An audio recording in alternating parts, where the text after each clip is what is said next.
I'm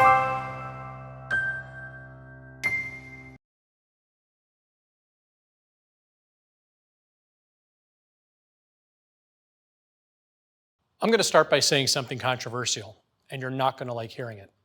Those of us who are in-house lawyers are doing a much worse job than we should be doing. In my experience, we often deliver just a small fraction of the value that we're capable of delivering. Now, we can debate why that is the case, but at the end of the day, all that matters is that it isn't necessary for us to perform this way, and we can make ourselves much more valuable. I'm here today to talk about how exactly we can do that.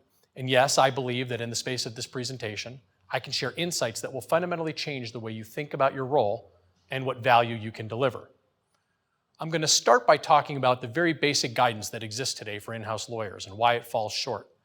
Then I'm going to expand on that, giving you some very specific, tactical, and actionable advice on how you can go from becoming a merely good in-house lawyer to an outstanding in-house lawyer. So let's dive in, starting with some background. It may surprise you to learn that the U.S. has 1.3 million licensed attorneys, of whom almost 1/3 are in-house lawyers. For a job held by so many, there's little guidance on how to do the job of an in-house lawyer well. Most of the articles talk about how to succeed as an in-house lawyer with respect to navigating office politics or moving up in the organization. Unfortunately, no one seems to talk about how to actually perform the in-house job well. The specific things that in-house lawyers should do, not just to meet expectations and get the job done, but instead to perform the job in a way that will truly stand out from the pack. It's true, occasionally some guidance will address the most basic requirements of being a good in-house lawyer. Be responsive, be professional, look for solutions, and so on. Of course, each of these things is important, because if you ignore any of them, you'll have problems. But these alone aren't the things that will make you a great in-house lawyer. I want to go much deeper. I want to talk about what separates the truly great in-house lawyers from the rest. After starting my career at a big law firm, I spent the last 20 years supervising in-house lawyers in a Fortune 100 company. I've supervised and mentored hundreds of people over this time, and what follows is a condensed version of the advice I've attempted to impart. I've identified 6 key areas in which the very best in-house lawyers excel. For each one, I'll outline how most in-house lawyers tend to function, what I'll call the merely good in-house lawyers. And then I'll explain how the truly outstanding in-house lawyers approach the same key areas so that you can see what sets them apart. Everything I will cover today will be behavioral, by which I mean that anyone who has the raw talent to be a great lawyer can adopt these behaviors within their companies and become not just a good, but a truly outstanding in-house lawyer. Let's get started by talking about the first of the 6 key areas, subject matter expertise. Now, it goes without saying that you can't be a very good in-house lawyer if you don't know what you're talking about. If you're an intellectual property lawyer, you better understand intellectual property law. If you're a real estate lawyer, you should probably know something about real estate law. But I'm not talking here about merely understanding the underlying law.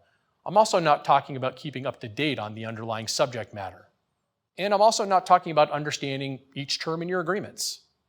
I'm also not talking about having a rudimentary understanding of the business you're supporting.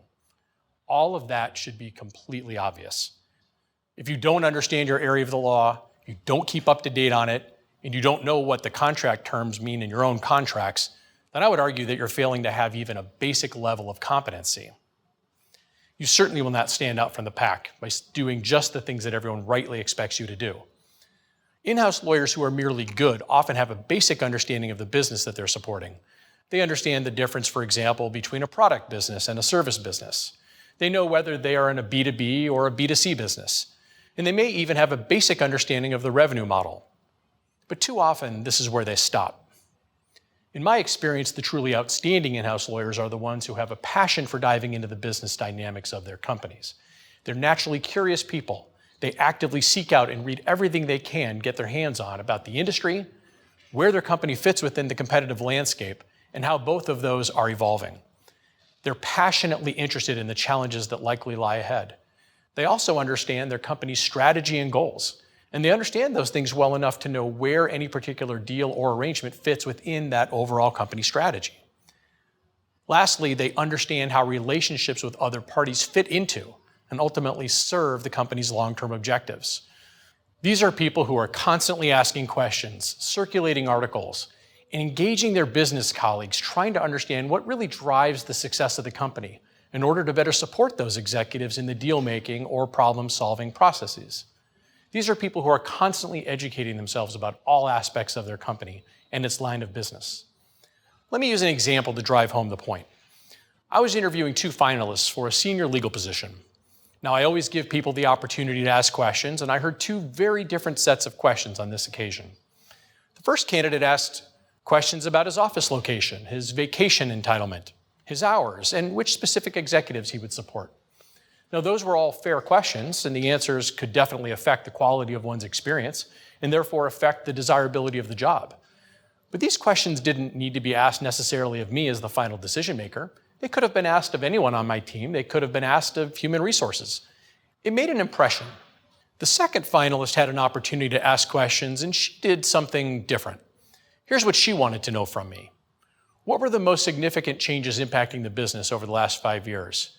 What did I think was driving those changes? And what did I think the business would do in the next 3 or 5 years? Now, I didn't have perfect answers to all of those questions, but they showed me that she was engaged and she was thinking. But here's the best part.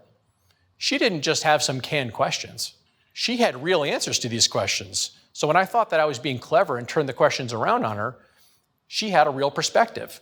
She didn't even take credit for all of her insights. Instead, she identified articles that she'd read, noting where she agreed or disagreed. My conclusion was that this was a thinking lawyer who was passionate about the business and not just about being able to draft strong agreements. You can imagine which of those 2 lawyers we hired. Beyond understanding the overall business context, the very best lawyers are deliberate and thoughtful about how to enhance their specific skill sets, especially the ones that are the most closely related to their jobs. As an example, if a lawyer is heavily involved in negotiating, then an outstanding in-house lawyer won't simply rely upon becoming better by racking up experience. They'll take the initiative to take outside classes or carefully review a book on negotiation techniques and strategy in order to enhance those core skills. They won't rely simply on negotiating deals to get better at it, and will instead take affirmative steps to hone this particular skill. The same thing goes for written or verbal communication. The very best in-house lawyers are people who are not afraid to continuously work on enhancing their written and oral presentation skills, taking advantage of any opportunities they have to improve those skills. So again, merely good lawyers focus on developing subject matter expertise limited to their area of the law and what the various legal terms may mean in their agreements. And that allows them to perform the basic functions to support their executives. What separates the best in-house lawyers from the merely good in-house lawyers is a deep understanding of their company's business, coupled with a rigorous and thoughtful approach to developing the specific skills they need to excel in their jobs. The second key area is becoming fully integrated into the business. Merely good in-house lawyers will be responsive to requests from colleagues. They'll return phone calls quickly. They'll seek to understand a given issue and attempt to provide advice or whatever legal support is requested as promptly and as efficiently as possible. Of course they do. But the very best in-house lawyers go beyond merely responding to executives. They don't just sit by their phones waiting for someone to involve them. Instead, they've developed the respect and trust of their colleagues to the point that the business executives have fully integrated them into many aspects of their day-to-day business lives. They're not called just because their advice is needed on a legal matter, but because they offer value in everything that they touch. But how do they add that value? The answer is that they find ways to take problems and projects off their colleagues' desks. They suggest new ways of thinking about problems, new solutions, new perspectives, all with the objective of advancing the conversation and driving it toward resolution within the company. These are people who can make sense out of chaos. They can come up with alternative paths and then narrow them down, reducing the options. And they do this by applying a combination of good legal judgment, business judgment, logic, organizational skill, interpersonal skills, and just plain common sense to help arrive at the best alternative to recommend to senior managers. Perhaps most of all, the very best in-house lawyers always go beyond the initial assignment, which was probably presented in narrow terms anyway, and they help try to resolve the underlying issues. The best in-house lawyers are also not afraid of math. They understand their company's finances. They know how changes in prices or deal terms can impact the P&L. For instance, you don't have to be able to calculate net present values, but you do need to understand what discount rates mean and the time value of money.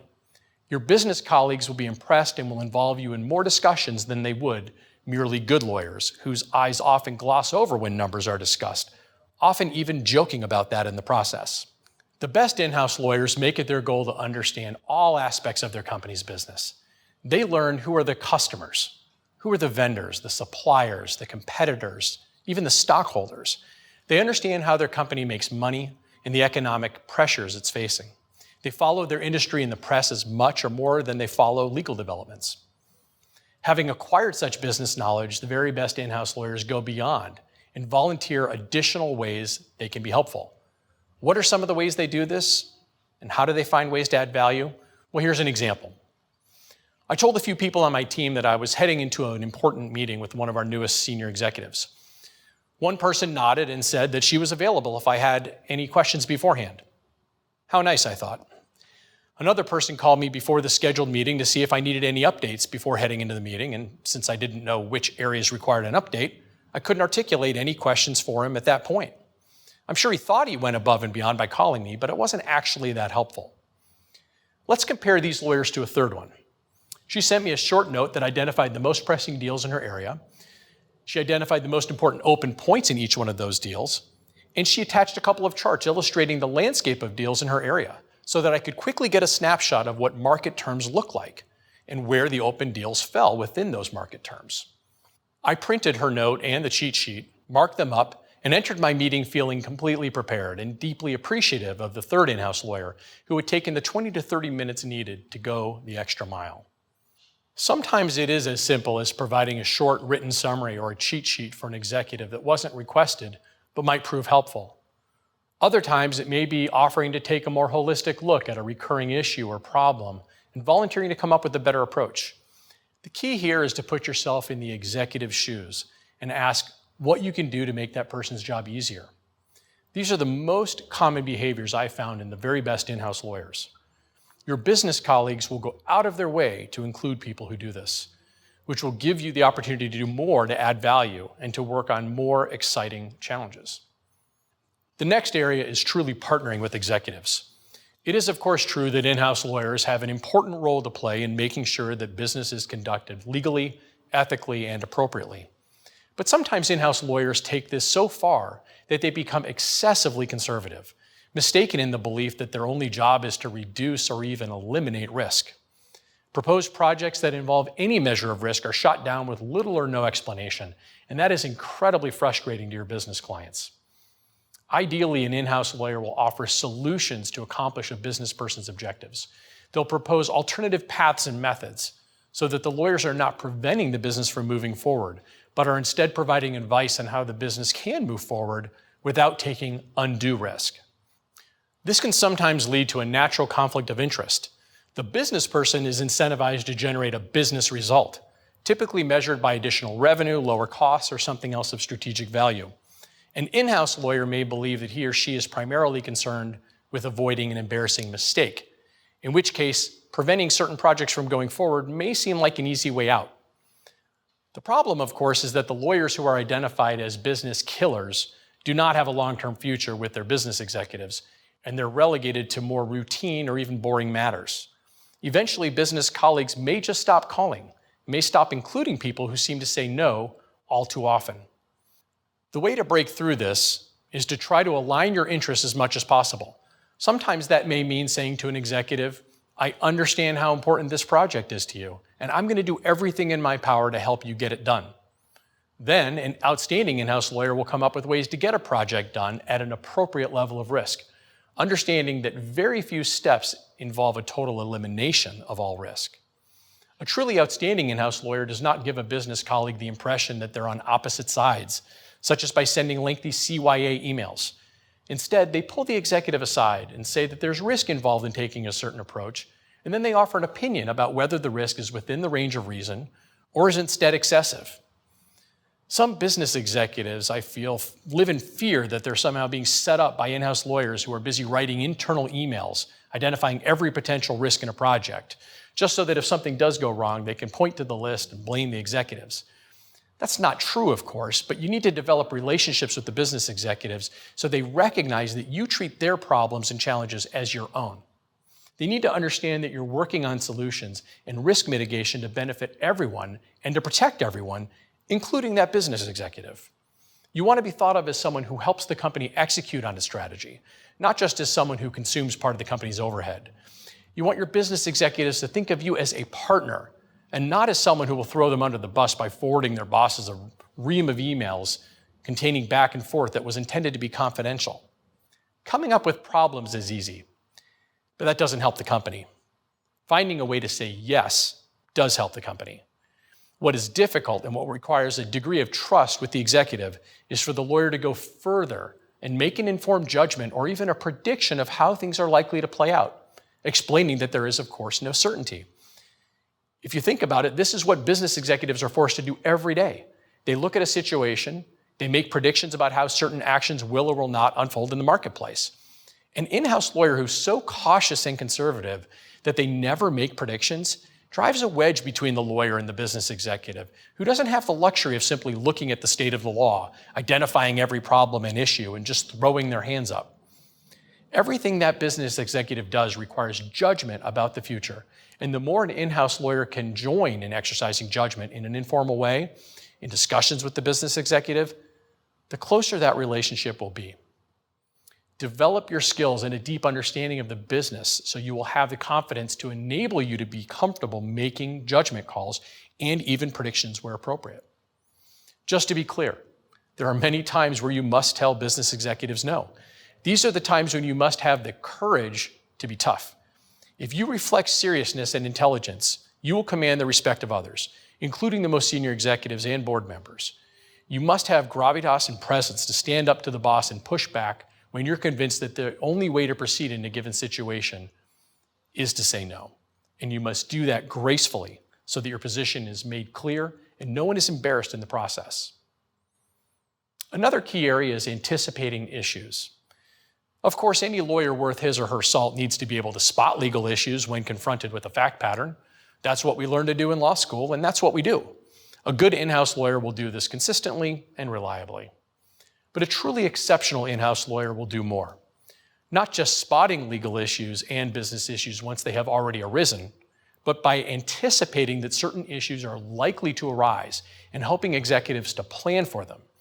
This requires a skill known as pattern recognition, and it allows lawyers to predict what challenges and problems may arise in the future so that their current advice can take those likely events into account. The ability to recognize patterns requires an understanding of your company's business context and its legal, economic, and political pressures. How do you gain such an understanding? You need to become a subject matter expert who fully understands the business and partners with one's executives. I'll share an example of this that I found particularly impressive. One of our senior lawyers came and asked to take responsibility for a new kind of agreement that was cropping up in our industry. Several members of my team had handled that kind of an agreement, but this lawyer thought that there might be value in having a single person handle all of them in order to see enough examples that we could understand the patterns that were emerging from the negotiation and eventually the deals that resulted. Now, I wasn't convinced at first that we needed to consolidate this work, but this senior lawyer came back to me in a couple of weeks with the 2-page document she'd created. She explained that she had spoken to her colleagues, she'd collected their experiences, she'd even called a couple of our outside law firms and tried to round out her perspective on it. She then handed me a table that listed the most critical issues in these new agreements. She identified the different versions of each of these terms we had seen in each of these different agreements, and then she identified the factors that seemed to drive when we did or did not have the leverage to get different versions of those terms. She also included a recommendation for the sequence in which we should negotiate these terms. It was an outstanding display of initiative, but more than that, it was an excellent display of anticipating issues by reflecting on patterns and how these issues had actually arisen and how they had actually been resolved in this new kind of agreement. So, how do we get better at anticipating issues? That sounds hard. Well, other than simply spending more time in the saddle, as they say, you can make a conscious effort to take a broad view of how a particular legal matter is unfolding. I believe you can sit down and you can observe and write down the patterns that seem to be emerging. In my experience, a particularly good time to do this is right when a matter has concluded. when you're just getting ready to turn to those other piles on your desk. I understand it never seems that there's enough time to do this, but if you can take just 15 minutes to review how that matter unfolded, you can generate enormous learnings that can be immediately applied to other matters. When you start a new deal or face a problem that's similar to one from before, review your files for a moment. Review your contracts from prior matters. If you have lists of issues that are typically arising, keep those as living documents. Augment those issues lists that you've developed previously so that your energy is focused on creating new ideas to address the new situation rather than trying to remember or recreate earlier ideas and issues. Being ready in this way will help you provide better service to your clients the next time an executive asks you for help with a new deal. The next area I'd like to discuss is communication. One of the most difficult balances for in-house lawyers to strike is how much to communicate with business executives. Communicating too little creates opportunities for miscommunication, misunderstandings, and even misguided business dealings. Communicating too much risks overwhelming the executive, making them feel exhausted and causing them eventually to start tuning out of the conversation. The key is to understand what kind of communication adds value and what kind of communication does not add value. The very best in-house lawyers don't feel the need to outline every relevant legal issue or every potential outcome. They don't get caught spinning in circles around legal issues that are not appropriate to foist upon the business executives anyway. Instead, they focus only on the issues that matter, and they provide just enough detail for a business executive to be able to make an informed decision. Business executives don't like it when lawyers say that a problem raises an interesting issue that the courts and legislators haven't resolved yet. They want help with the situations they face. They don't want to be dragged into a law school exam. They want your judgment, and they need your help exercising good judgment to make sound decisions. They also don't like it when lawyers talk about, on the one hand, this, and on the other hand, that. Pointing out the existence of logical dilemmas or legal splits in authorities doesn't help your executives. Keep your intellectual curiosity about legal developments and philosophical musings to yourself. The best in-house lawyers are able to separate the forest from the trees, and they can stay focused on the overall strategy when thinking about how to handle a particular legal matter. They understand the differences between how an overall industry functions, how a company fits within the industry, how a particular division or department of the company functions, and then how a particular deal or agreement fits into the bigger picture. Often executives have a hard time getting their minds around difficult legal issues. Exceptional in-house lawyers are able to synthesize the legal issues and the business issues. They can frame the key questions that must be answered. They can put them into a sensible sequence, and they can even explain which factors are most likely to drive the decision. In this way, they provide a sensible framework for discussion of all of the combined legal and business issues, and it gives the executives a structure for the decisions that they're facing. Business executives will always value an in-house lawyer who can identify just the core set of questions that need to be answered, along with a way of thinking about those questions. There's extra credit if the lawyer is willing to offer an opinion on the business question, assuming it's welcome from the business executive. When you write or speak, always view the issues that you're addressing through that business lens. Another thing is that lawyers may love memos filled with prose and lots of details. Most executives don't share that passion. The very good in-house lawyer does not communicate simply by memo or email. He or she is comfortable drawing pictures on a whiteboard, creating a chart, creating a visual, anything at all that is required to help their executives grasp the legal concepts and to understand the calculations that the lawyers are making as they perform their analysis. The more that you can synthesize the most relevant information into useful bullet points, summaries, charts, the more likely it is that the business executives will find your advice and ideas helpful. It's not enough to be smart and able to articulate your thoughts. An integral part of good communication is the ability to listen, and too many lawyers do not do that well. You need to become an active listener who makes an effort to understand what others are saying, even if they don't agree with you, and maybe especially if they don't agree with you. Give everyone your undivided attention when you're listening to them. Doing so will communicate not just respect, but that you're truly trying to understand the points they're communicating. When you communicate, you should also think about where and when the communication will happen. Some messages are best delivered in person. Some messages are phone calls and not emails. Don't hide behind cold email messages or telephone messages. Important information is often conveyed by nonverbal cues and body language. You need to listen to these communications too. You need to see if people are actually listening to you, if they appreciate the advice you're giving, and if they understand it. More importantly, you need to make sure that they're truly grasping and incorporating your advice and your message into what their plan is going to be. The really great in-house lawyer gets out of his or her own office and talks to people to make sure that that is happening. The final key area we're going to talk about today is fostering exceptional collegiality. Now, we all know that many companies and in-house law departments profess to have a no-jerk rule. I'll leave it to you to decide for yourself how often that rule is actually enforced. We've all probably seen the negative effects that can be created when even one colleague is busy playing games rather than trying to serve the company and get the job done. Business executives will know you're smart. You don't need to show them how smart you are. A merely good in-house lawyer is someone who's capable of creating and maintaining positive relationships within the organization and with colleagues just as well as with business executives. But a truly exceptional in-house lawyer goes further. A truly exceptional in-house lawyer actively creates an environment in which lawyers and executives can do their best work. This tends to happen when there's an environment of trust, and nothing creates that kind of trust better than taking an active interest in the success of one's colleagues, both of business executives and other members of your law department. Rather than treating advancement within the legal department as a zero-sum game, a truly exceptional in-house lawyer learns how to mentor, train, and assist colleagues wherever possible, while also championing and sponsoring those people when they have earned recognition or promotions. As an example, I'd urge you to think back to your experience in school, at any level really. There were usually a handful of people who seemed to understand what was going on in class, and they were always willing to lend a hand and help any of their friends who had questions. They shared their notes, they were patient with people who seemed confused, and they just generally took a team approach.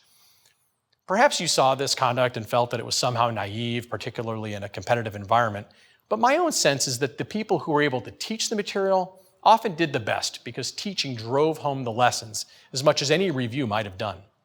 But more important, the act of teaching, the act of helping to lift up your colleagues, sharing information, becoming invested in their success, it's something that becomes central in these people.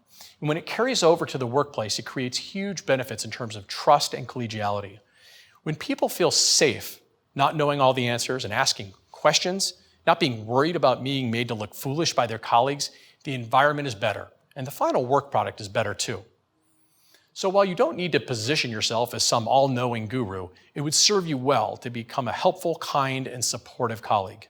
You'll get back far more in goodwill and help than you'll ever be able to give. Every company faces stressful situations, and a good in-house lawyer will navigate through the stress to get the job done. But the very best in-house lawyers will maintain their composure, preserve civility and respect among the group, and learn how to function by adapting to the style and approach of those around them. If business executives see that their lawyers are frightened, they may panic. If business executives see that their lawyers do not get along well with the group, they may circumvent the lawyers, which jeopardizes the company into acting without legal advice. The very best in-house lawyers keep their eye on the ball. And rather than feel the need to win an argument or issue, they stay focused on what the company's trying to accomplish and how best to get there. You could be much more than a good in-house lawyer. You can be a truly exceptional in-house lawyer. But you need to go beyond developing and maintaining legal expertise so that you understand your company's business thoroughly. You partner with executives so you're part of the business team. You anticipate the company's needs by spotting patterns, and you communicate effectively and in multiple ways when appropriate. Finally, be an exceptionally supportive colleague. Now, to help you remember this advice, I've summarized the key points for you on a cheat sheet of my own that is available with this program, and I'd encourage you to keep it close at hand. Not because it's a magic checklist of things you'll need to know, but I think you'll find it helpful to give it a chance from time to time. When you get a new assignment, take a glance at the cheat sheet and ask yourself whether applying these ideas might improve your contributions. You find yourself struggling with a project, take a quick look at the cheat sheet and ask yourself if it might offer you some insight on how you can get things back on track. Now, of course, there's much more to being an outstanding in-house lawyer than we've been able to cover today. But I think that you'll find over the long haul, if you really dig into and embrace some of the concepts that we've discussed here, they'll serve you well.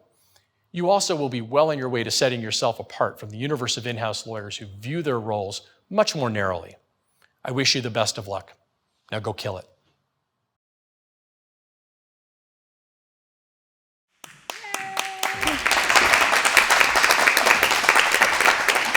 Thank you so much for that warm welcome and for the kind introduction, and to all of you for being here today. When I graduated from law school 20 years ago, I was pretty well equipped to write a brief, spot an issue, craft an argument.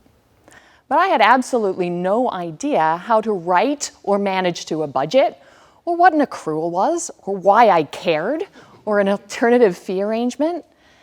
And that is because back then, the sphere of the business of law and the practice of law, they were separate. Well, that's just not the way the world works today, particularly for in-house counsel who are tasked not only with managing outcomes and risk, but making sure that they are getting value for dollars.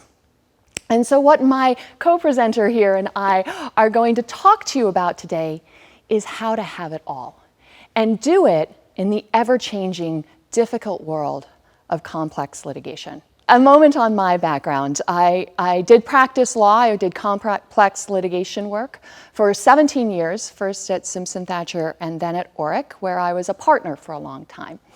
But now, I'm pretty much a data geek.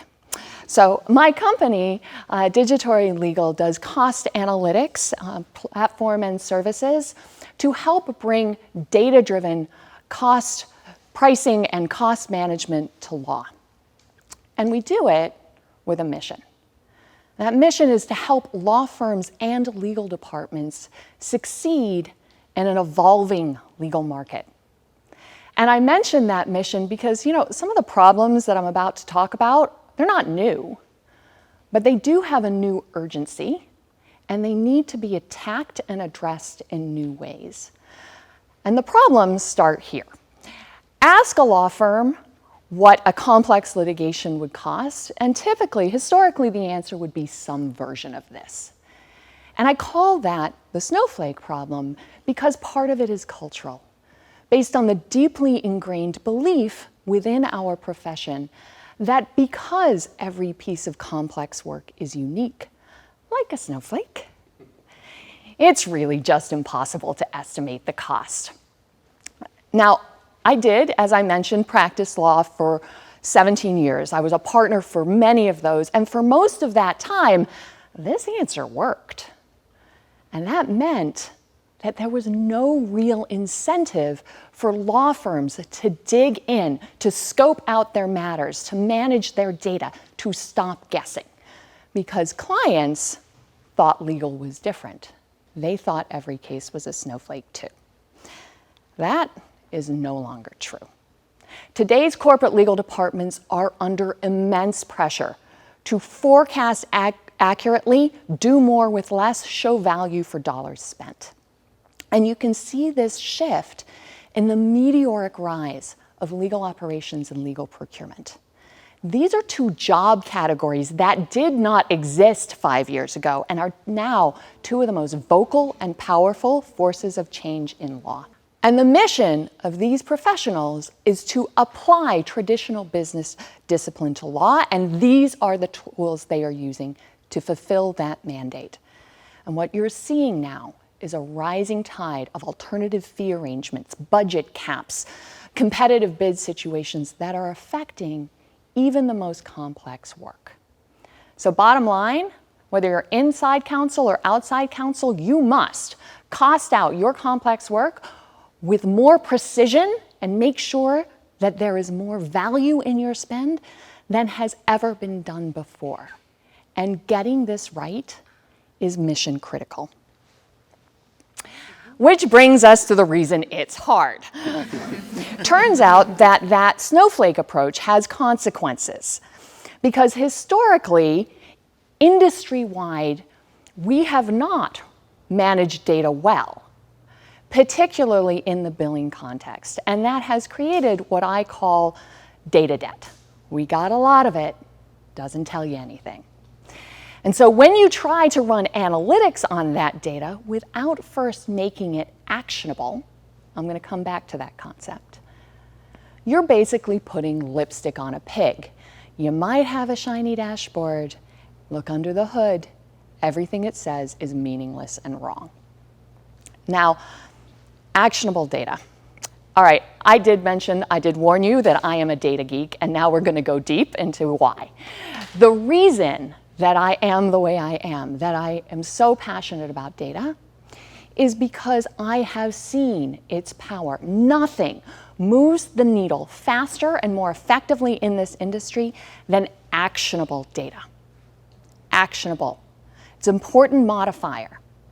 And when I talk about actionable data, I mean 4 elements, 4 qualities. It is granular, task level, activity level data that is well labeled, accurately and consistently coded, and connected to context, the why behind the numbers. That's decision grade insight. That's data-driven pricing. So geek that I am, I'm now moving to Galileo quotes. But I love this quote because it underscores why getting actionable data is important. Because that which gets measured gets managed. It can be improved. It can be predicted. It can be changed. But I also love this quote because today, with a technology assist, we in fact can measure the unmeasurable.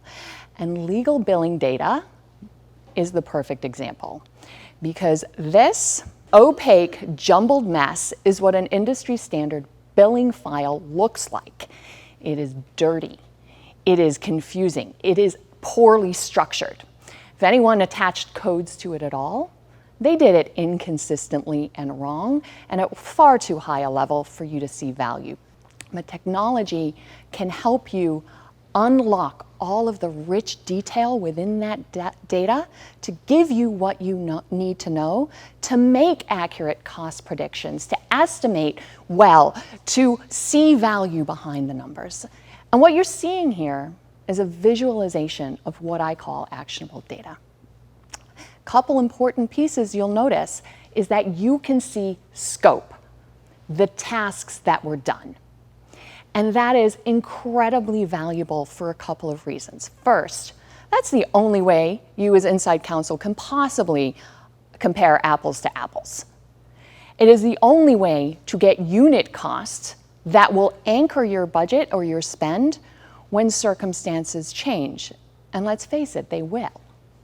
So when you go from 5 depositions to 55, that shouldn't be a fight, it should be a math problem. It is also necessary to have this level of detail to understand staffing. And you care about that because you're looking for quality.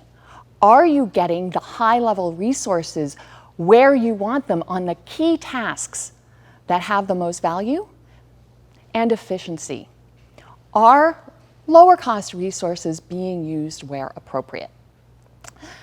Now, to continue on my geeking out, I'm going to note a couple of things. First, doing this will take using a budget format or a data structure that is more detailed than the industry standard codes. One quick example, now I'm really going to geek out, L330 is an industry standard code for deposition work. So all your depositions get dumped into that bucket. Tells you nothing about why those numbers are what they are. So break them down. Break out how many of what kind, and that is actionable data. But you gotta do a little work to get there. The second piece is for those inside counsel who think about billing guidelines, the key to getting all of this is in the quality of your narratives, what your lawyers are writing down. So if you have vagueness guidelines, vagueness rules in your outside billing guidelines, if you don't have them, add them. And if you have them, enforce them. And on the law firm side, you need to focus on that as well, because if your data quality is poor, you can't get to actionable insight. And your data needs to tell the truth. And this is a visual depiction of that accurately and consistently coded point. That big blue line you see there is the before, and the green is the after. That big blue line is the universal dumping ground for data in litigation. It's called analysis and strategy. What do you do that isn't analysis and strategy? Well, it turns out when that data is processed correctly and turned into the truth, what is actually happening is revealed. So let's get to the why you care, the use cases. And I'm going to start going back to a construction analogy. Because when you think about it, complex litigation has a whole lot in common with a big construction project.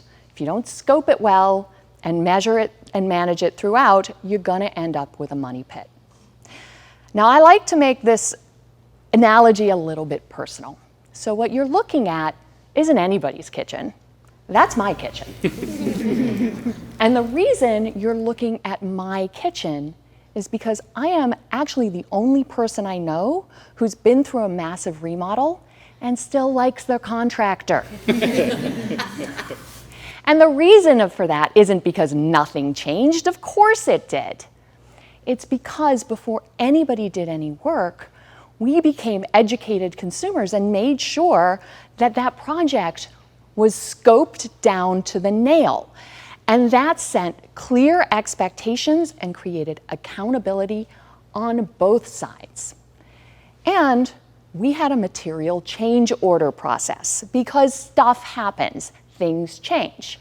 So when I wandered into that kitchen and said, you know, I think some pendant lights would look cool here, I didn't end up with some multi-$1,000 bill that I didn't expect. That was a material change order. We had the budget to prove it. They gave me a number, and then they could get paid. And that gave me this. So for the law firms in the audience, I'm going to take this construction analogy a little bit further.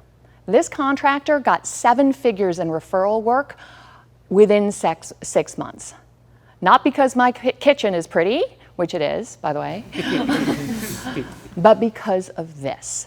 Deliver this to your clients.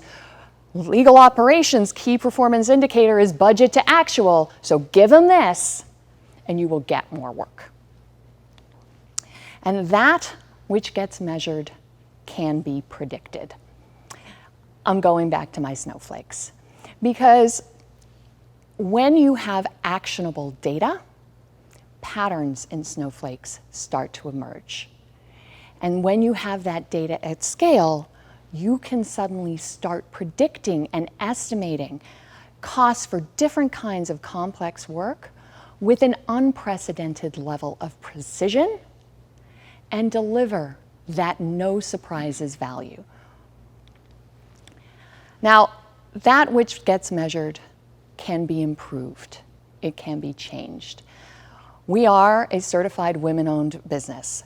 Diversity is part of our mission. It is very important to me as a woman who is in law and is now in tech. It is extremely important to me. And actionable data can take your diversity initiatives to the next level. Because when you unpack that big dumping ground of analysis and strategy and see what is actually happening, who is doing what, you can see if your diverse lawyers are getting the same career advancing opportunities as your non-diverse lawyers, or maybe you'll see something different. Perhaps senior level women doing a disproportionate amount of what's known as L190 case administration, project management. Important, doesn't get you made partner, doesn't turn you into a rainmaker, needs to be distributed equitably. And when you see it, you can fix it before that diverse talent walks out the door. And finally, data geek that I am, I want to talk a little bit about the research behind what we do. Because you don't walk away from big law partnership without doing some homework, and I did. And what we found is that in this emerging market, whether you're on the law firm side or on the corporate in-house side, there are 3 core keys to success. And they start with an understanding, a deep understanding of your own costs down to a task level, a focus on resource management, resource alignment, and very clear communication, both internally and externally, around expectations. And those are the cornerstones of success in the modern market. And those are the things that you as an in-house team want to be thinking about and making sure that your outside counsel is thinking about as well. And now to Ozzy. So I'm going to introduce Ozzy with a little bit of a war story. Because there's a reason I thought of him when I got the opportunity to do this presentation. Back when I was a young, eager lawyer, I was staffed on a case with Mr. Cousins here. And being the eager lawyer that I was, wanting to craft the best articles to win at all costs, I started coming up with ideas for novel legal theories. And Oswald said to me, that's great. I might be improvising. You're clearly brilliant. But take a breath. What does this mean in terms of the value to the client? Does that make sense for this case from the business needs?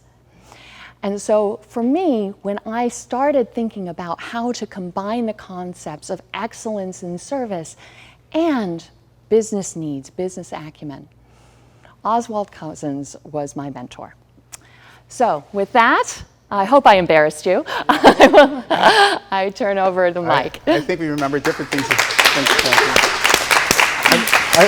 I feel like we remember that case differently. That does bring up an important point. And I want to talk about this perfect combination. I did not choose this very small St. Bernard carrying a very large cat slide. But what it's supposed to represent is that there's some competing goals in litigation. You're competing on one side with the risk issue. You want to win, right? Your company has been sued. Someone is trying to take what's yours from you or make you pay them a whole bunch of money on one side. And the other side, you don't want to have to pay a lot of money to do it. And there is a tension there. And I'll give you some of my background is I'm with a very, very large firm now. And I started out my career, and most of my career was with very large firms. And when you're with these big firms, the rates are high, but you also have almost like limitless resources. You have clients who are willing to pay for it. And when I started out in employment law, and I think employment law is going to be a good area to show what the cost, the management, risk management problems are, is because in employment law, when I started out, was the mid-90s. And in the mid-90s, there was a lot of sort of uncharted territory in employment law. So you had people scared of maybe a single plaintiff discrimination case. You hadn't had the big wage and hour law, class action starting up in full force yet. And nobody really knew what was going on. A lot of the law was unsettled. And so people were willing to pay a lot of money to litigate even single plaintiff discrimination cases and even single plaintiff harassment cases. For me, the challenge for me has always been to be able to do the kind of work I want, still give value, still litigate in a sense in a way that I can be proud of without bankrupting my clients and without also making my clients think, oh wow, I've just paid way too much for that case. So there is that tension. There's a tension of how do I manage my budgets? How do I keep the client happy? And importantly for me, how do I win? How do I get something that is a win? And we're going to talk about that later, about what a win means. And that has changed over the course of my career, how I define a win. That's going to become important. The first thing that I want to talk about is preparedness up front. And I think it's worth early on doing the work up front in the beginning of a case, preferably before you get sued on a case. And I'm going to talk a little bit about some things you can do even before you get sued at all to make sure you're ready for litigation before it comes. And then secondly, there's a trust issue between the client and your lawyers that you have to develop. And there has to be communication, and you have to trust your lawyers that when they do something, they're asking for something. They're not doing it because they want to charge you money. They're doing it because they want to help you advance this case in a way that helps you achieve your goals as in-house counsel. So we start with this concept of a stitch in time saves 9, which honestly, I actually had to look it up after we came up with the slide. Because I was like, nine what? It turns out it's 9 stitches is what that means. It's not the 9 lives of that weird cat in the first one. But what it means is if you do a fair amount of work in the beginning, and put in maybe a little bit more work than you're used to, and really focused, targeted work, not just going through the motions. Okay, we got to do a fact investigation. Give me every document, run through, give me all of your ESI, and we're going to run out and do this. You're going to get a whole bunch of memos that no one's ever going to look at later on. I mean, really focused work where you're trying to figure out what's this case about, how are we going to win it, how are we going to lose it, and what are really the key facts. And that does a lot for me. If I can come up with my theory of the case early on, I understand the law. I know what my jury instructions are going to look like at the end of the day early, because you start there, that frames everything for you. That allows me to then proceed throughout the whole case based on that outline or that model. And I can not only internally organize my case, structure and focus my discovery using that, but I can also present a picture to the other side that, look, no matter what happens in this case, I'm going to be ready for you. If we don't get summary judgment, fine, we're going to try the case, and this is how I'm going to try the case, and this is what we're going to do. And if I can come out of the gate being able to do that, great. And those are the best cases, and a lot of times I'm able to get rid of those cases for relatively low numbers relatively quickly. And I'm going to give you a couple examples. I had a case a couple years ago which was a wrongful death case, and it was a case where someone had actually committed, the plaintiffs, it was by the plaintiff's family, and there had actually been a death. The person committed suicide after termination. That's a scary case because it was very emotional. Even though it was a single plaintiff case, that could lead to potentially millions of dollars in damages. I mean, not talking just even single millions, like 100 or more millions, especially given the attorney who was bringing the case on the other side. So it was really important there to get out ahead of that, really figure out what happened. You actually have to get out there and talk to all the decision makers, not just say, okay, these are the decision makers, this is the company's documents. You get out there and you talk to them. And then once I got into that and was actually talking to people, you realize that this case isn't the case that they've presented. And I spent the time to prepare a detailed letter with including exhibits. There's some dispute over whether you include all these exhibits in that first letter. Send it over to the other side, basically explaining your theory of the case is wrong, here's why it's wrong, and this is going to be a really ugly case for you to litigate because, one, it's going to expose something about this plaintiff that the survivors didn't realize as to why this person was actually terminated. It's going to be a very ugly case. I appealed to the emotional aspects too. And we were able to get the case essentially dismissed after that. But that's because I did the work up front. I gave them the proof. I didn't say, okay, I'm going to bluff. I'm going to say you don't have a case and do the standard things. I think it's worth it to know what your case is going to look like, where your strengths are, where your weaknesses are. If other cases where I've looked at a case and it's been apparently weak from the beginning, I'm able to manage my client's expectations much better from that point on. I'm able to say, this is where we're going to have some weak spots. This is our potential exposure here. And this is what we can do now to mitigate that exposure. And that gets to the next issue about defining the goals, is I need to define what the goals are. When I started out, my only goal was to win. I didn't care. I would kill myself to win. I really would. I lost all my friends probably my first few years ago because I would go in the weekends just to work just because someone on the other side ticked me off, whatever it was. I was going to do whatever I needed to do to work harder than the other side to win. And you're an associate, so you're not looking at the bills. And also you're at a big firm, so maybe everyone's paying the bills for that kind of stuff. And it was great. And you could get great results doing that. But not every case warrants that. And that's not appropriate for every case. And I had a client recently who uses a number of different firms for different matters, but all similar kinds of cases. And they're explaining to me that one of the things I like is I try to be creative in the beginning. I try to figure out easy ways for us to get out of the cases without having to go through all the normal procedures. I don't rush out and file a motion to dismiss or a demur right off the bat routinely. There's a lot of things I don't do because I think they could end up being a waste of time and not really advance the ball. And their complaint is that they'll have cases where they've spent hundreds of thousands of dollars in litigation. You're a year and a half into litigation. They don't know what the theory of the case is yet. They haven't really gotten anywhere. They don't even know what the other side wants. And then they'll find out later that they could have settled the case right off the bat for a fraction of what they've spent in legal costs. And I think that's why it's important to be really open and trusting with your clients and with your outside counsel to understand what are their goals. What is a win for this situation, for this case, and what's a win for this client? For me, a win would just be to destroy the other side, and hopefully they'll stop practicing law. And, but that takes a lot of work, and I've never actually been able to do that yet. And I'm not 24 years old anymore, so I do need some sleep now and then.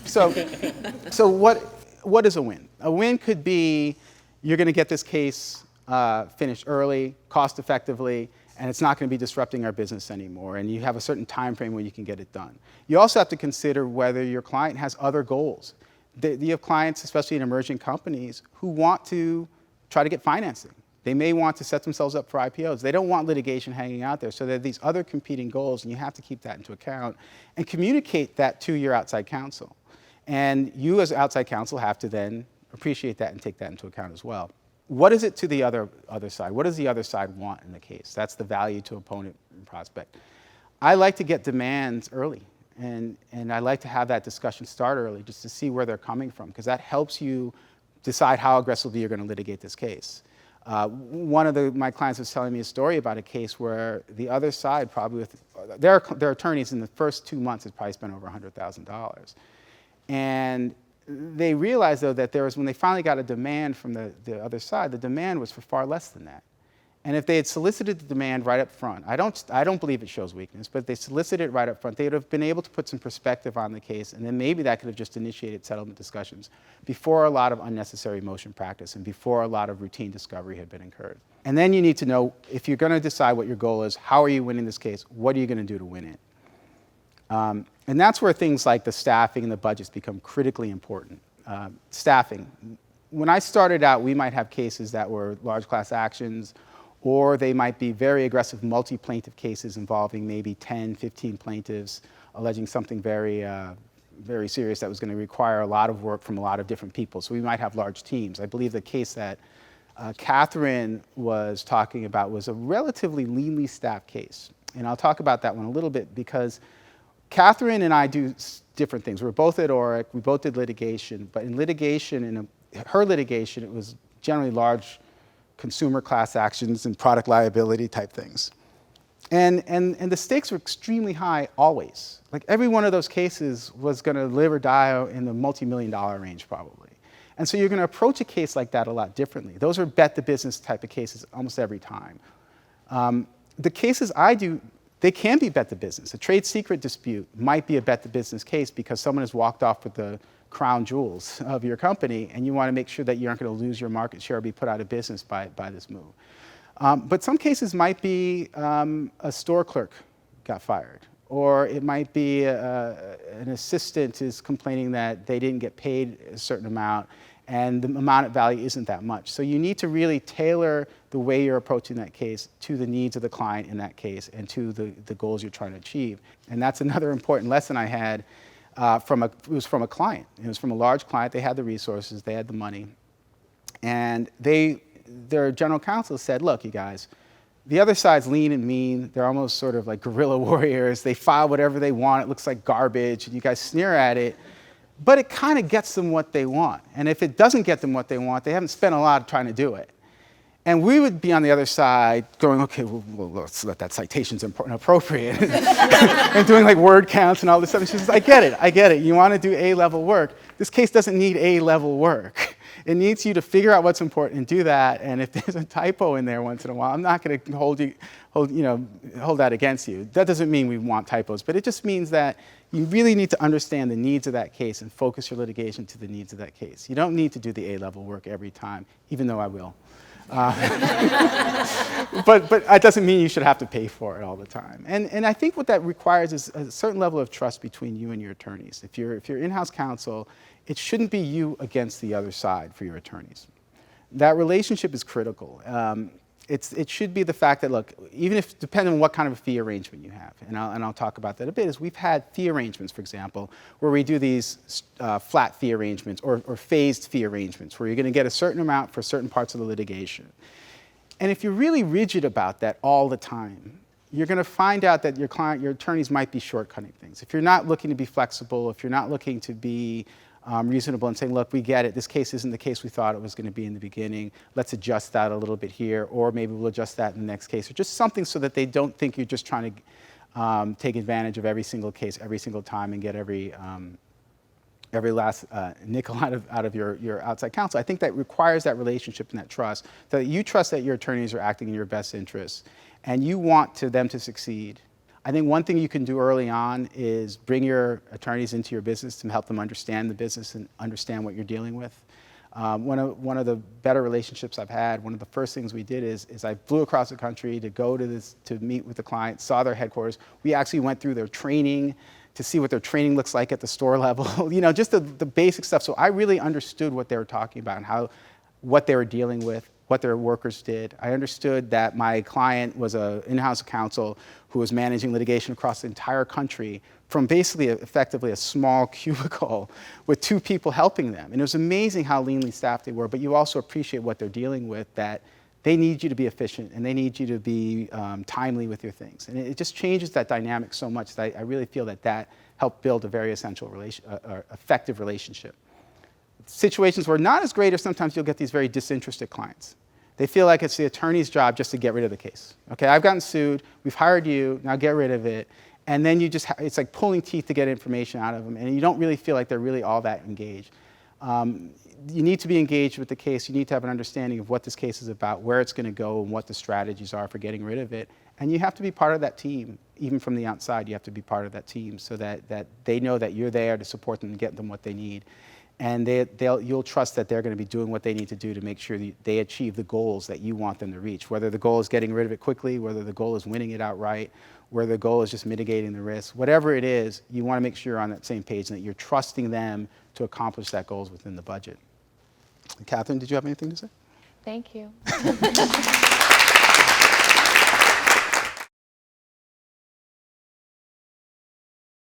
If you're watching this video, you're probably a lawyer that negotiates for a living. You're supposed to be the best at it. You're an in-house lawyer that handles billion-dollar deals for your company. Or perhaps you're an outside counsel that clients pay hundreds, if not thousands of dollars an hour for your negotiating expertise.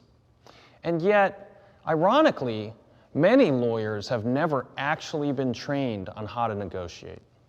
In fact, I'd estimate that about 80% of lawyers have never had formal training.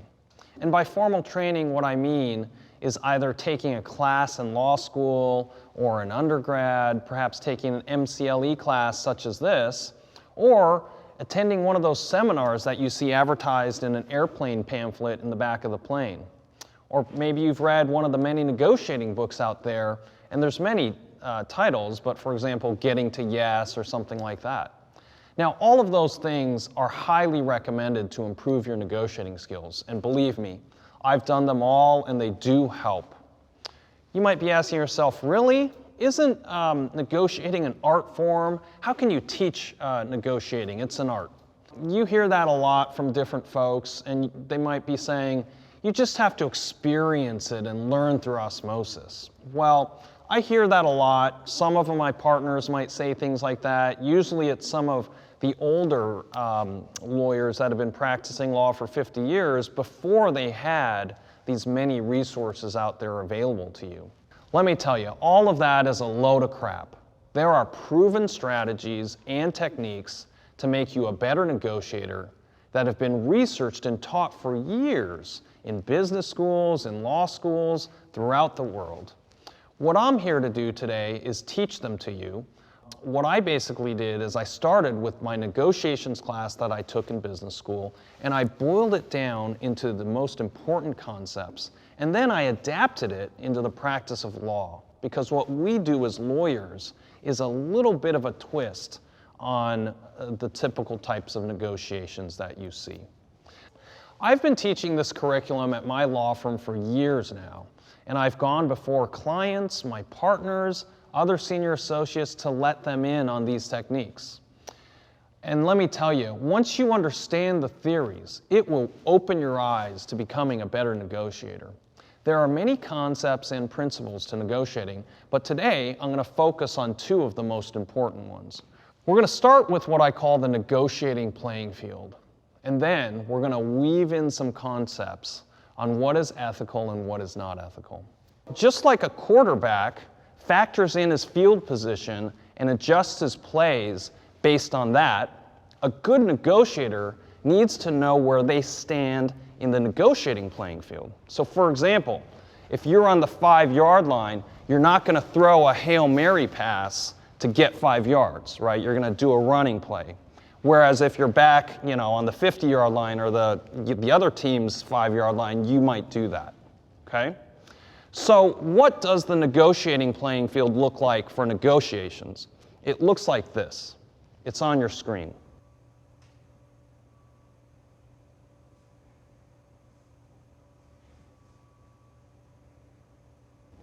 Now, it's pretty complicated, and we're going to break it down for you during this presentation. And we're also going to talk about some ethics rules as we go. But let's start at the beginning. In red, you have the players. So you have negotiator A.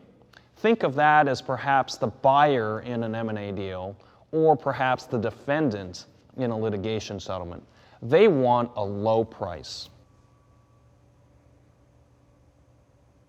Now, you have negotiator B in blue. Now, they want a high price. Think of this as the seller, or perhaps the plaintiff that's trying to settle for a high price. Now, both sides, the buyer and the seller, have what academics call the BATNA. The BATNA stands for Best Alternative to Negotiated Agreement, the BATNA. Now, that's a fancy, complicated term. Most of us humans, we just simply call this alternatives. In law, you might hear people call this leverage. They say, oh, we had a lot of leverage on this deal and we got a great deal, okay? What they're saying is they basically had a really strong BATNA, and so they had a great negotiating power, and they got a good deal, okay?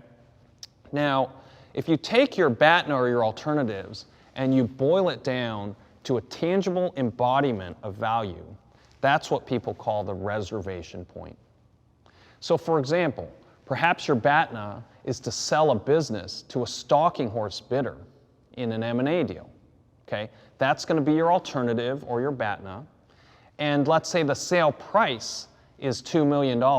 That's the tangible embodiment of this stalking horse, okay? The $2 million would be your reservation point, and the stalking horse would be your alternative.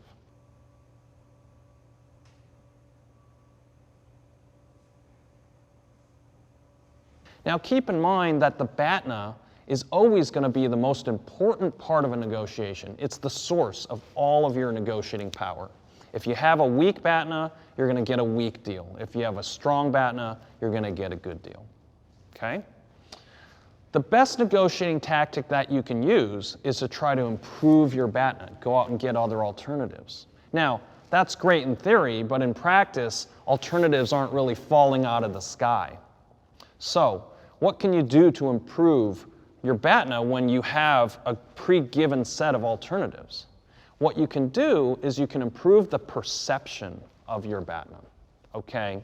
So for example, the tone of your voice, the tempo of a deal, sly references to other bidders or other alternatives, right? Don't be too eager to do a deal. Now, in dating, this is what's known as the 3-day rule, right? You go on a date and you don't call them back for 3 days. Why?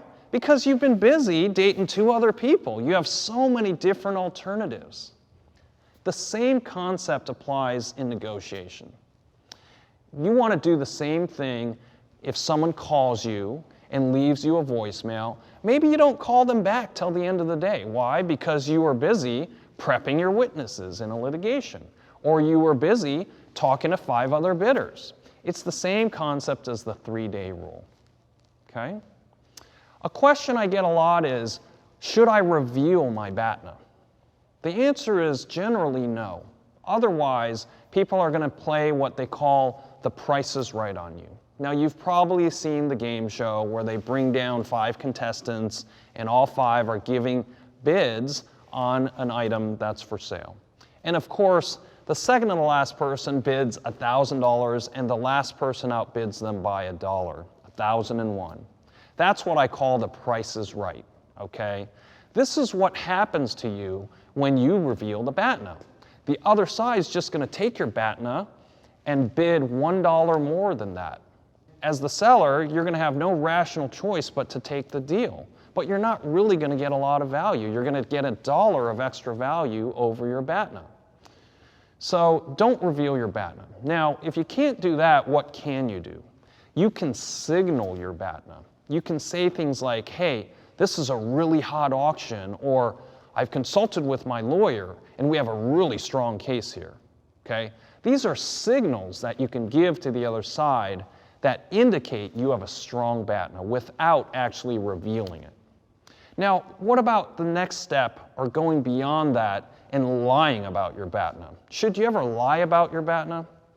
This is where ethics come into play, and of course the answer is going to be no. Now, in California, up on the screen, the governing rule is Business and Professions Code 6068D. It says, quote, "It is the duty of an attorney to employ those means only as are consistent with truth." Now, it's a little bit backwards, sort of a double negative, but I'd say that lying is not going to be consistent with the truth, okay? What about in New York? There, the Rule of Professional Conduct 4.1 says, a lawyer shall not knowingly make a false statement of fact or law to a third person.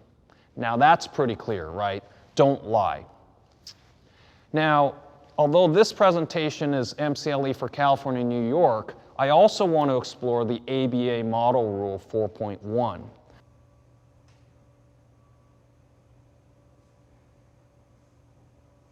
The reason being, the main interpretation out there on all of these ethics rules happens to be from the ABA. Now, if you toggle between the ABA rule and the New York rule, you'll see that the main differences are twofold. The ABA rule has a materiality qualifier in it, and it adds an affirmative obligation to disclose material facts if it is necessary to avoid helping your client commit a crime or fraud.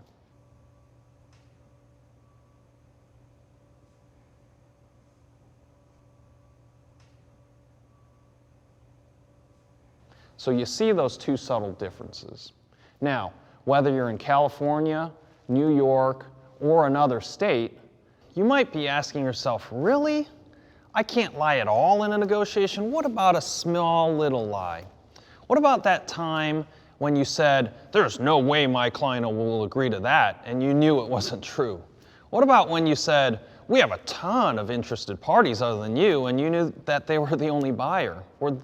How are those treated under the ethics rules? Did you just commit an ethics violation? Well, this is where the ABA opinion comes into play.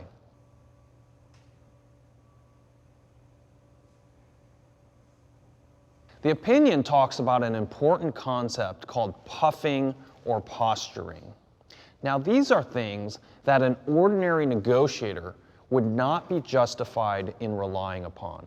For example, subjective estimates of price or your intentions in a negotiation.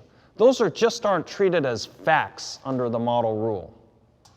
Now, getting back to the playing field, what about your BATNA? Is that covered by the ethics rules? Well, it could be, depending on how specific you are. The ABA opinion says that a party's actual bottom line, in other words, your reservation point, is a material fact.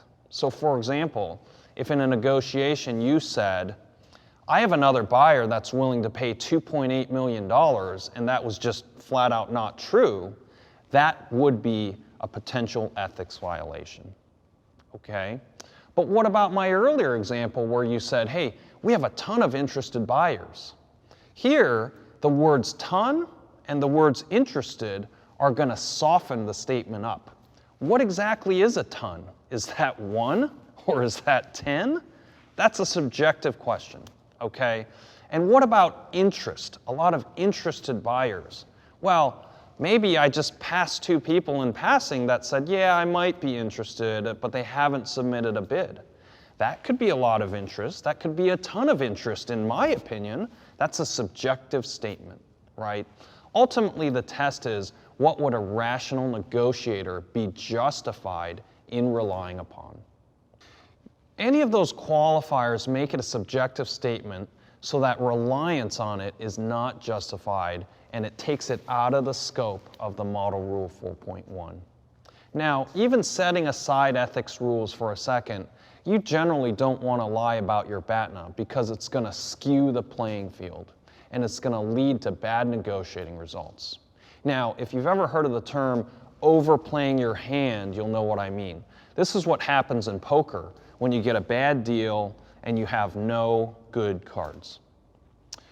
So what you try to do is you bluff your way out of it. You raise the bet hoping that they will back down, and you keep playing, and ultimately they call your bluff.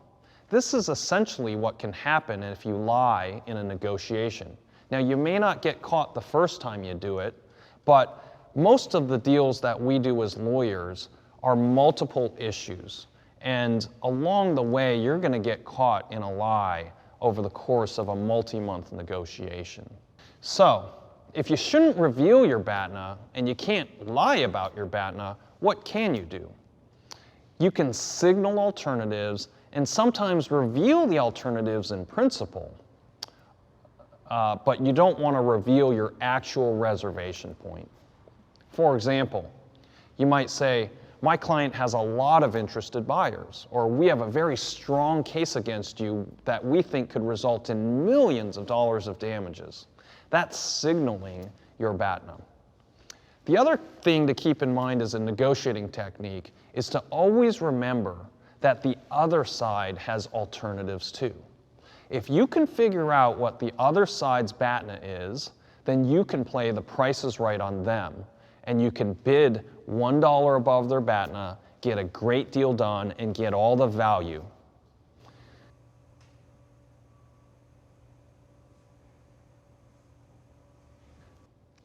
All right, enough on the BATNA. Let's see what else is on the playing field. The aspiration point is the next concept, and as the name implies, this is the perfect deal. It's your dream set of deal packages, right? It's what you aspire to, and thus the name aspiration point.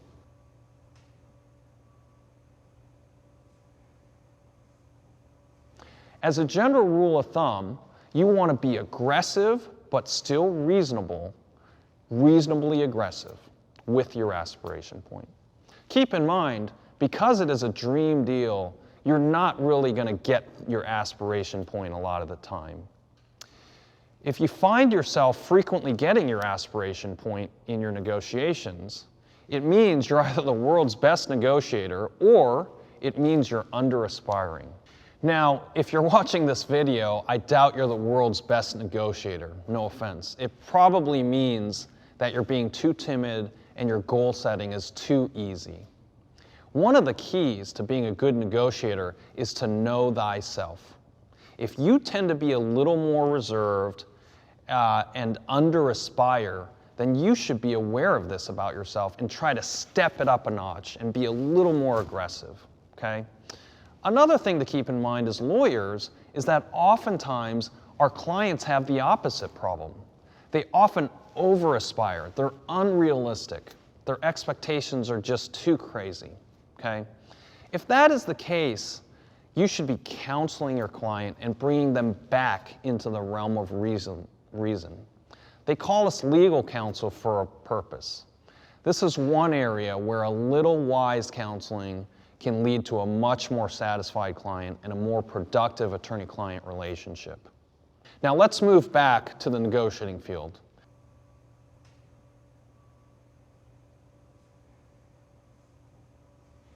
The next concept is the opening offer.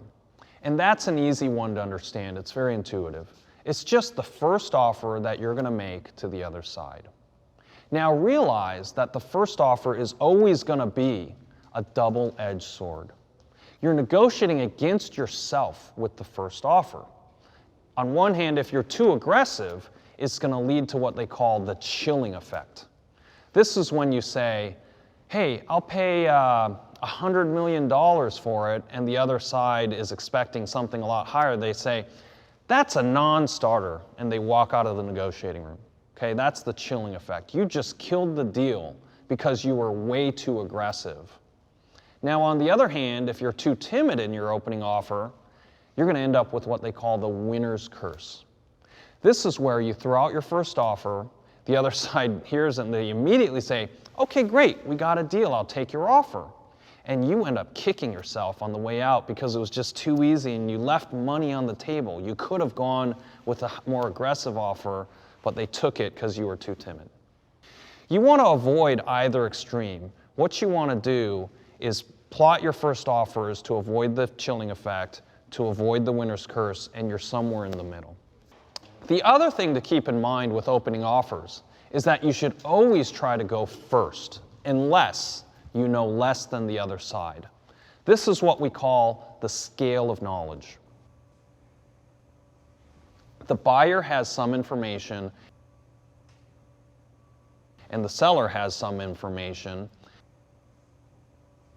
and one side is going to know more about the deal than the other side. As long as there's informational parity, then you want to try to make the first offer. If you have superior information, you also want to make the first offer. But if you are at an informational disadvantage, then that's the situation where you want to go second and let them go first. Why is this? Because of a psychological phenomenon called anchoring. Anchoring is where the number, the first offer that someone throws out, influences your perception of the issue. For example, manufacturer's suggested retail price, the MSRP. This is nothing more than an anchor that the maker is throwing out to signal to you that this piece of clothing or this article of product is worth a lot of money. It's a suggested price for a reason. The manufacturer is trying to suggest to you that the product is worth what they say it's worth, okay? Yet we all know that most retail products have a huge markup, 70, 80%. That's why they can afford to put things on sale for 50% off. They're not losing money on that product. It's that they have an MSRP that is artificially high so that you can get anchored. Now, good negotiators know what anchoring is, and you now know what it is, and I want you to be immune to it. I want you to resist the urge to be anchored. You want to go into a negotiation being super skeptical. The first offer that you hear from someone, you should automatically be in skeptical mode and scoff at it. You should practice, in fact, you should practice 5 different ways of rejecting an offer. For example, someone throws out their offer and you immediately respond, "Oh, no way." Or you say, "Whew, that's a high number. Are you kidding me?" Or you say, "That's not going to work." Or maybe if you're face to face, you just sit there and you roll your eyes sort of subtly, right? Or maybe you stare at them in silence. Silence is always a great negotiating technique. The point is that you should never believe someone's first offer. So come up with a lot of different techniques to reject it, okay? Now, let's go back to the ethics world and weave in some concepts here. The question is going to be, is it okay, for example, to respond to the first offer by saying, "That is a total non-starter. My client will never agree to something like that," even if you know that's not true? Is that a lie? Is that a violation of the ethics rules? Or is that puffing and posturing? What you want to ask yourself is, would an objective, reasonable negotiator take that statement literally and rely upon it? Probably not, right? So therefore, it's not going to be a violation of the ethics rules. This is just puffery or posturing that they talk about in the model opinion. Now, you can absolutely make statements like that because they're qualified. How else do you respond to first offers? First of all, you should immediately slap it down with your 5 different pre-rehearsed responses. Remember, the longer that an anchor sits out there, the heavier the anchor is going to get. It's going to start sinking into the mud. So you have to immediately slap it down, okay? What do you do next after that? You're going to take advantage of their opening move, and you're going to gather information. You're going to ask why. You're going to ask, what's behind your number? Why are you asking me to pay $100 million for that lousy asset, okay? What's supporting your number? So what your goal is to try to gather objective, verifiable information that is underlying their offer, their first offer, okay?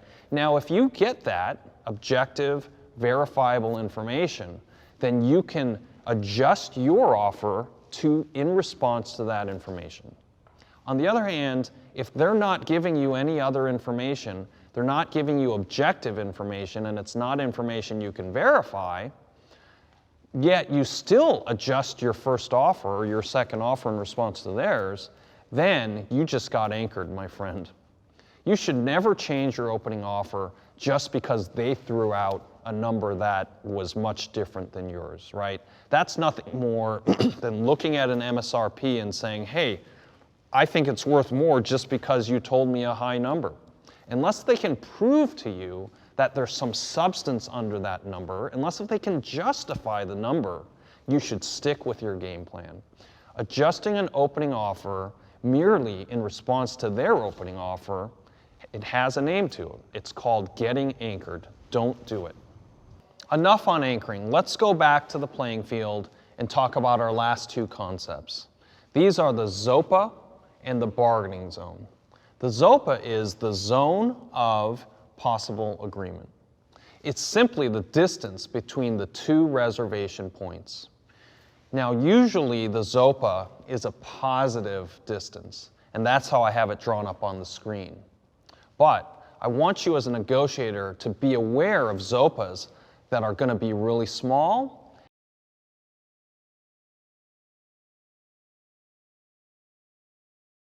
and perhaps even negative ZOPAs.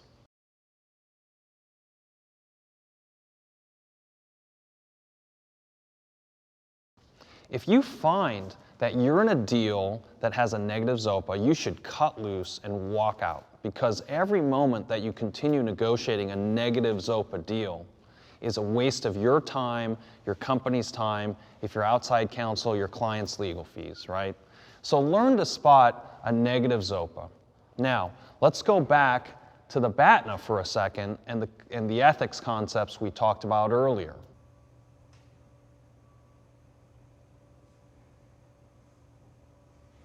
Remember, we said don't lie about your BATNA, whether it's ethics rules or you're going to get caught bluffing, but there's a third reason not to lie about your BATNA. And it's because when you lie about your BATNA, it's going to throw off the ZOPA. Okay, you could get so aggressive with your lie that the ZOPA is going to be really thin or perhaps negative, and the other side is going to decide it's not worth their time to do this deal. Now, because you lied about your BATNA, it changed the perception of the ZOPA, even though in reality there may be a large zone of possible agreement. So it means that you're not going to get a deal done, even though economically it was better for you to have a deal, right? So this is another reason why you don't want to be lying about your BATNAs. Okay, now let's look at the second zone that we had drawn up. This is what we call the bargaining zone. Now the bargaining zone is simply the distance between your two opening offers.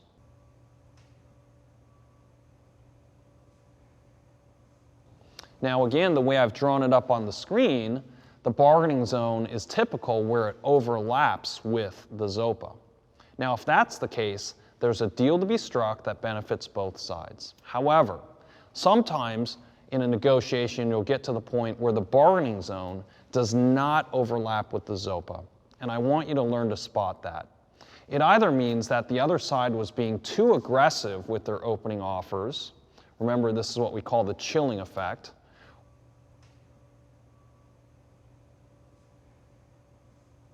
Or it means that one side has lied about their BATNA and skewed the ZOPA. Whatever the reason, learn to spot this and learn to spot negative ZOPAs and bail out of those deals because you're wasting your time on them.